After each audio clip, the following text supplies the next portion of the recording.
ദൈവത്തിന് മഹത്വം. നിങ്ങൾക്ക് എൻ്റെ സ്നേഹവന്ദനം. ഇത് ഇന്ന് അവൻ്റെ ശബ്ദം നിങ്ങൾക്കായി. സ്നേഹിക്കുന്നവരെ സൂര്യൻ പ്രതാപത്തോടെ ഉദിക്കുന്നത് പോലെ. ന്യായാധിപന്മാർ 5:31. യഹോവേ, നിന്റെ ശത്രുക്കളൊക്കെയും ഈവണ്ണം നശിക്കട്ടെ. അവനെ സ്നേഹിക്കുന്നവരോ സൂര്യൻ പ്രഭാതത്തോടെ ഉദിക്കുന്നത് പോലെ തന്നെ. ഇത് ദബോറയുടെയും ബാരാക്കിൻ്റെയും പാട്ടിൻ്റെ അവസാന വരികളിലെ അപേക്ഷയും ആശംസയുമാണ്. ശക്തനായ 900 ഇരുമ്പുരഥങ്ങളുള്ള ശക്തനായ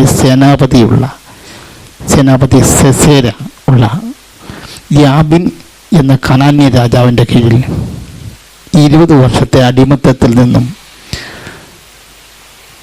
വിമോചനം.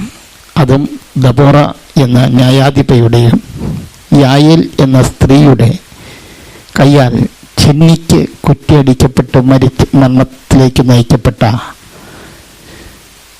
സിസേറയുടെ പരാജയത്തിന് ശേഷമുള്ള വിജയം. 10,000 സ്വമേധ സേനയെ ഇവിടെ നമുക്ക് കാണാം.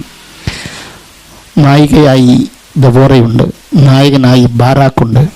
പക്ഷേ നായകന്മാരോ സ്വമേധ പ്രവർത്തകരിലോ അല്ല വിജയം യഹോവയാലാണ്.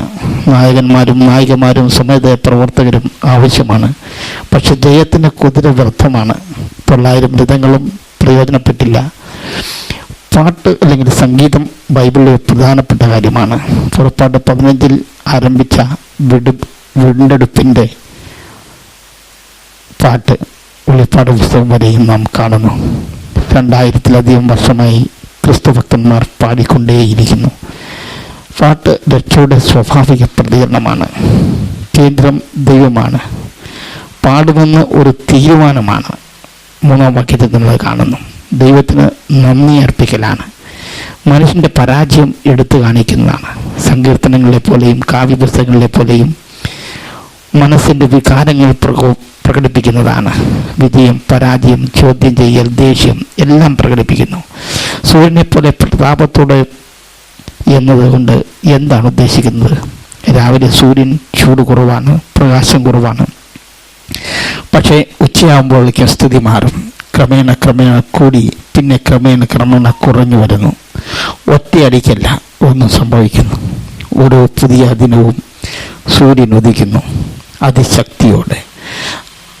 ആ അനുഗ്രഹം ഭൂമിയിലെ എല്ലാ ജീവജാലങ്ങളിലും ഒരുപോലെ കിട്ടുന്നു, ദുഷ്ടനും നീതിമാനും.